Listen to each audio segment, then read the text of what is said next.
বন্ধুরা আমার এই দিক দিয়ে সময় মানে যত সময় যাচ্ছে আমার এই দিকটা ভুলে যাচ্ছে। বন্ধুরা যাদের মাইগ্রেনের ব্যথা আছে আমার মনে হয় তাদের সত্যির কোনো অভাব নেই। বন্ধুরা আমি সারাটা রাত ঘুমাতে পারি নাই, এখনও কথা বলছি, আমি কথা বলতে পারছি না, আমার এই নৃত্য মনে হচ্ছে ফেটে যাচ্ছে। কত ছটফট করেছি, ঘুমাতেই পারিনি, এত মাথা ব্যথা।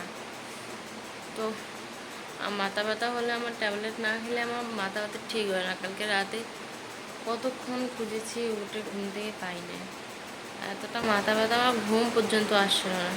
আর আমার বর এদিকে পড়ে পড়ে ঘুমাচ্ছিল। কীরকম নিষ্ঠুর হলে মানুষ এমনটা করতে পারে। তো বন্ধুরা সকাল হতে না হতে আমি মাথায় অনেকটা পরিমাণ পানি দিয়েছি, কারণ সারা রাত মাথা যন্ত্রণায় আমি ঘুমাতেই পারিনি, এত কষ্ট হচ্ছিলো। সেই মাথা ব্যথা নিয়ে ভোরবেলা একটু ঘুমিয়ে পড়েছিলাম।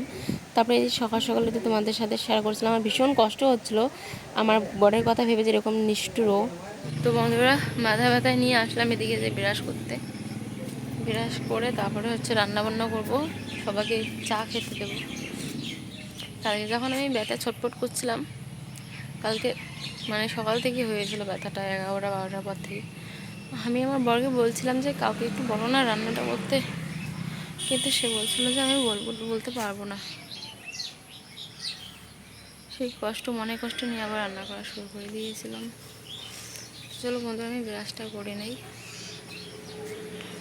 মেয়েদের ছেলের খাবার জীবনটা যে ছেলে না এরকমটা খেয়েই কেন চলে গেল। সেটা আর আমি দেখো মাঝে সারা মাঝে রাত ভাবি রাত বসে আমার বসে। পামটা পড়েছিল বিছনায়। মেয়েদের জীবন বলতে কিছুই হয় না, শুধু কাজকর্ম করো, সবাইকে খাওয়াও, ভালো রাখো, ব্যাস এটুকুই, আর কিচ্ছু না। মাথা ব্যথা করছে, তারপরে দেখো আমি উনুনে রান্না করছি, এতটা ধোঁয়া উঠছে, তারপরে মাইগ্রেনের ব্যথা নিয়ে আমার রান্না করতে হচ্ছে বন্ধুরা।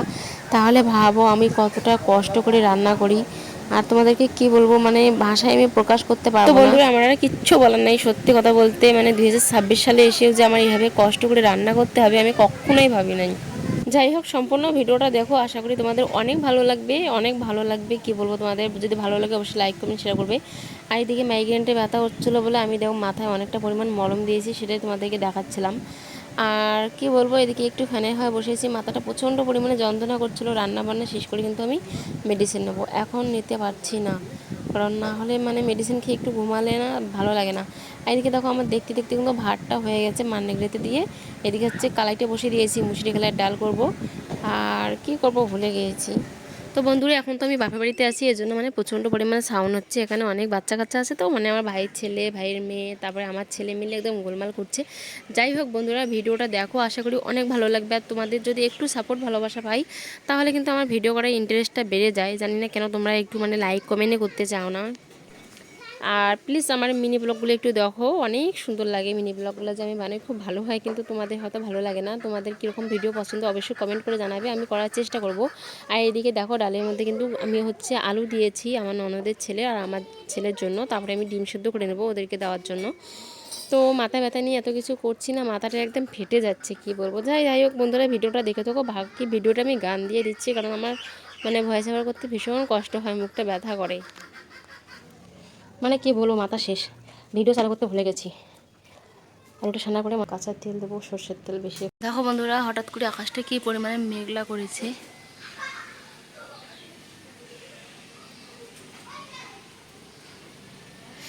এই যে কাপড়গুলো এখন তুলবো। আর আমার তো আলু ভর্তাটা হয়ে গেল। আর এদিকে আলু ভর্তাটা শুকনো লঙ্কা দিলে ভাতটা বেড়ে নিয়েছি, এখন ঢাকা দিয়ে দেবো। আর আলু ভর্তাটা পাশেই রাখবো। তারপর এগুলো দুধ ছেলের, দুধটা গরম করবো। আর এখানে বাকি এগুলো দিয়ে দিতে, এগুলো ফেলে দিতে হবে।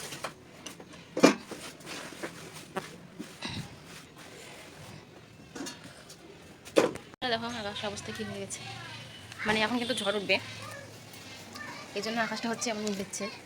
আর পুরোটা মেঘলা হয়ে আছে। এতক্ষণ কি গরম হচ্ছিলো, আর এখন আবার দেখো চলো জ্বালা লাগলে আমি দিই। আমাদের জ্বালানাগুলো মানে গাছ লাগানো তো, নাহলে ভেঙে যাবে।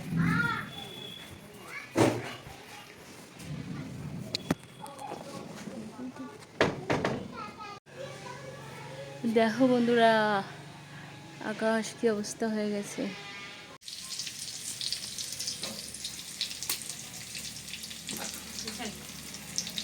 তোর মুখটা তোলা লাগবে।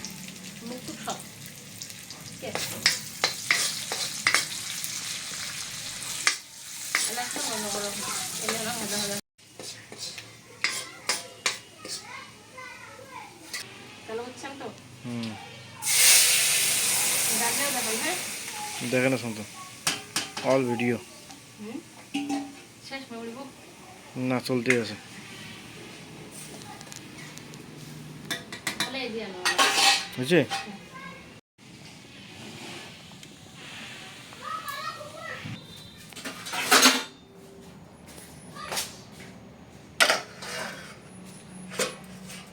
তো বন্ধুরা তোমরা তো দেখতেই পারলে কত সুন্দর আমার ননদের ছেলের সাথে ছোটাছুটি করছিল, আমার দাও, ছেলে পরে দাও। খেলা করছিল। এদিকে দেখো প্রচণ্ড পরিমাণে ওর হঠাৎ করে জ্বর এসে গেছে, মানে খাওয়া দাওয়া করে ঘুমাইছে, ঘুমার পর কিন্তু ঘুম থেকে ওঠার পর এত জ্বর এসে গেছে কি বলবো। পাপাকে দেখতে। আর আমি আর এদিকে ওই তোমাদেরকে হচ্ছে আপনার ওষুধ দেখাচ্ছিলাম ওখানে নানুকে। রেখেছি হোমিওপ্যাথি। যে এখন আমি কালকে এসে আবার আমাকে এটা বারবার দিতাম, করে তো আব্বুর দেখো কথা ওরা জিজ্ঞাসা কাপড় করছিল ধুয়ে আমার ছেলের রেখে কথা। আর দিয়েছি। এদিকে আমার কাপড় চোপড় তুলতে রয়েছে, পারিনি, শুকনো কাপড় বমি করে গোছাতেই পারিনি। দিয়েছিল। এদিকে পাপা বিছানায় আমার হচ্ছে ছেলে হচ্ছে পানি এখানে ফেলিয়ে বমি দিয়েছে করে ওষুধ দিয়েছে। খাবে না বলে। আর ঘরটা কিন্তু আমি ধুয়ে দিয়েছি, ঘরে বমি করে দিয়েছিল। যাই হোক বন্ধুরা, মানে কি বলবো, মানে ওকে না শিশু ডাক্তারের কাছে 2 বার নিয়ে যাওয়া হয়েছে, একবার হোমিওপ্যাথি, কিচ্ছু হচ্ছিল না। এখন আপাতত বাপের বাড়িতে আছি যাতে ও একটু সুস্থ হয়। বন্ধুরা, বাপের বাড়িতে শিশু আসা এটাই কারণ যে একটু যাতে ছেলেকে সময় দিতে পারি।